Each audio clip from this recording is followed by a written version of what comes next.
Hey guys, welcome back to the Kool-Aid Podcast. Welcome back to another video. On today's video, guys, we're going to be talking about Robert Lewandowski's fantastic achievement with Barcelona, reaching 100 goals with the club. What an outstanding achievement. We're going to be talking about that and what it means for his legacy. Is he a Barca legend? We're going to be talking about that. And then as always, we're going to be talking about transfer news, talking more about the Joan Garcia situation.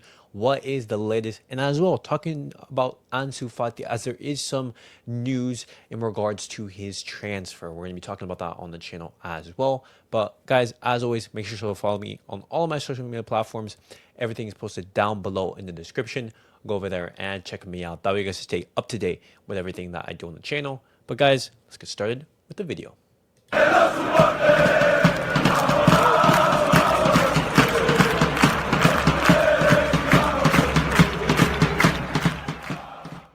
All right, guys, let's get started with the video and let's talk about Robert Lewandowski because he has officially reached 100 goals, well, 101 goals with the club. After his brace yesterday against Athletic Club, he has surpassed that achievement and he has scored 101 games in 147 matches. What an achievement for the Polish striker. Right here, you can see Robert Lewandowski celebrating that milestone. And he is now the 5th fastest player to reach 100 goals in all competitions, behind number 1, Mariano Martín, 99 games, no idea who that is. Laszlo Kubala, 103 games, no idea who that is.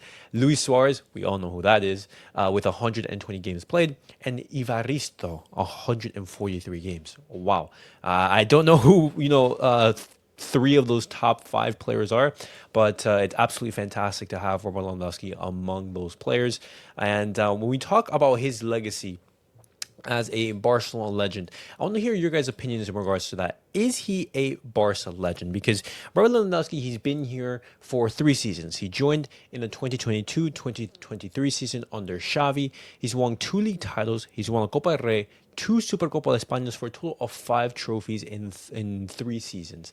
He's been pivotal in Barcelona's league campaign, allowing them to win both of the league titles. He's been key in most of the matches that we've been played. He's been super reliable, and I want to hear your guys' opinions in regards to that, because I think that you can make an argument for him to become a Barcelona legend. Obviously, if he wins a UCL, maybe another league title, then you can put him there in the undisputed realm as a Barcelona legend.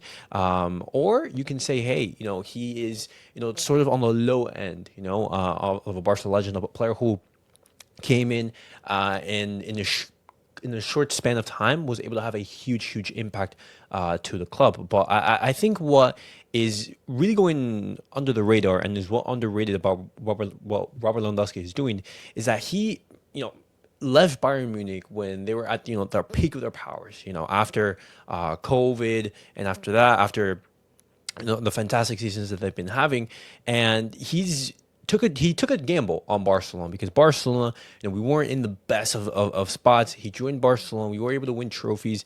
And at the age of 33, 34, he's been able to consistently put in some fantastic performances.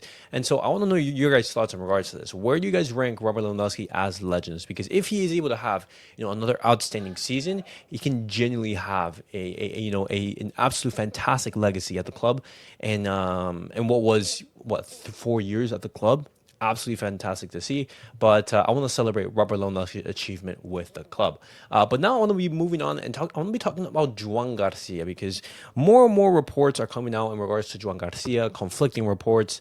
Now, Fabrizio Romano, he has reported that Barcelona, they have a great relationship with Joan Garcia's agents, and they do plan to sign him. The interest in Joan Garcia is concrete. But right now, the plan for Joan Garcia, which caught me off guard, was that they plan to sign him, but then loan him out and keep Ter Stegen and Szczesny for this next upcoming season.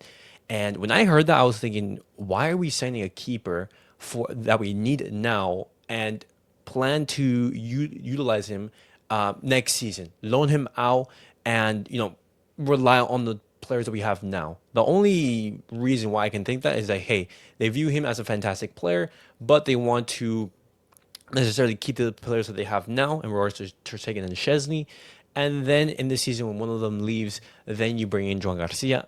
I personally don't like that. I want Barcelona to sign a keeper, whether that be Joan Garcia, Leo Roman, and have him be the starter. I don't want to see Ter Stegen starting.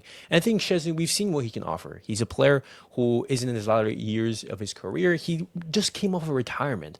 And right now, everything what I'm gauging is that everything depends on whether Szczesny is staying or not. Because a report from Leicester is saying that Szczesny is still hesitant to accept Barca's renewal offer.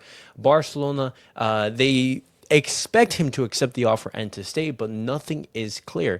And if Szczesny does stay, then Joan Garcia coming in would be the most viable option, him staying, and he would be competing with Ter Stegen as the number one. But then some more reports are saying that Joan Garcia isn't keen to join Barcelona, and he has recently told Espanyol that he would prefer to go to the Premier League. Clubs like Aston Villa, clubs like Arsenal, they are all interested in his services. And when I think about that, why would Joan Garcia be talking to a Barcelona for a potential loan move to a lot of reports are saying to a loan move to Valencia, but not be interested in staying at Barcelona? That is what I don't get. But we're going to have to see how this whole transfer situation develops. It's all going to be dependent on what happens with Ter Stegen and Szczesny. If it was up to me, I get rid of Ter Stegen. I bring in Joan Garcia. I have Joan Garcia as my number one. I think we need something new, something fresh in that goalkeeper position. Thank you, Ter Stegen, for all you've done for Barcelona throughout these many years. But we know you've reached the ceiling at the club. You can't give any more. After the knee injuries, after the knee surgeries, after the back surgeries, and the aging, we've already know what you can offer. You're not going to be giving anything that is better than what we already seen. And even then, you've become at this point, a liability at times. And I am in complete agreement that Barcelona, they should be looking at a keeper. But let's see what happens in regards to this whole Joan Garcia saga.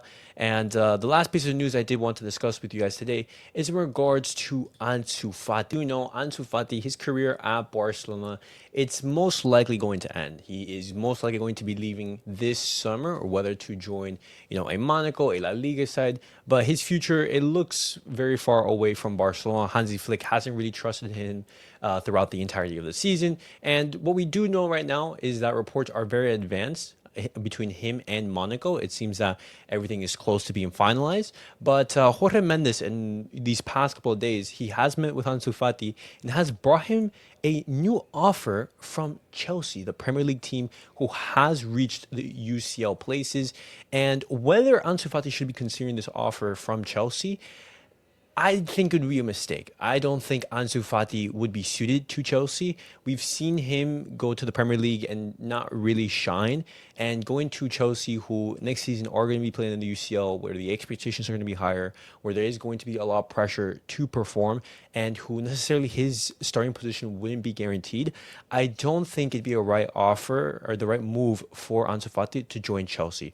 Rather, I think him joining Monaco, a league in which the eyes and the expectations are not going to be all on him. It's going to be a place where he can develop as a footballer, a team that plays attacking football. I think that would be the right move. And a report from Mundo Deportivo, even though Cope has reported that Chelsea, they are interested in him, they've made it clear that the first choice for Ansu Fati is to join Monaco. And that gives me sort of a sense of relief. Now, whether that move is a loan or a permanent transfer, we're going to have to see. But as we've seen throughout the entirety of the season, his future, it does look to be away from Barcelona. And obviously, we wish him all the very best. Hopefully, he's able to revive his career and have a fantastic stint at Monaco. And who knows, maybe in the future down the line, when he's able to recover some of those good sensations that he had towards the beginning of his career, then we could be seeing him return to Barca. But as of right now, it doesn't look like he is likely set to stay and have a future at the club. But guys, that was it for the Barcelona news of the day. Definitely let me know your guys' thoughts down below in the comments. What do you guys make of everything that I have discussed down below? And as always, guys, make sure to like, subscribe, and comment. And I'll see you guys all in the next video. Peace out, guys.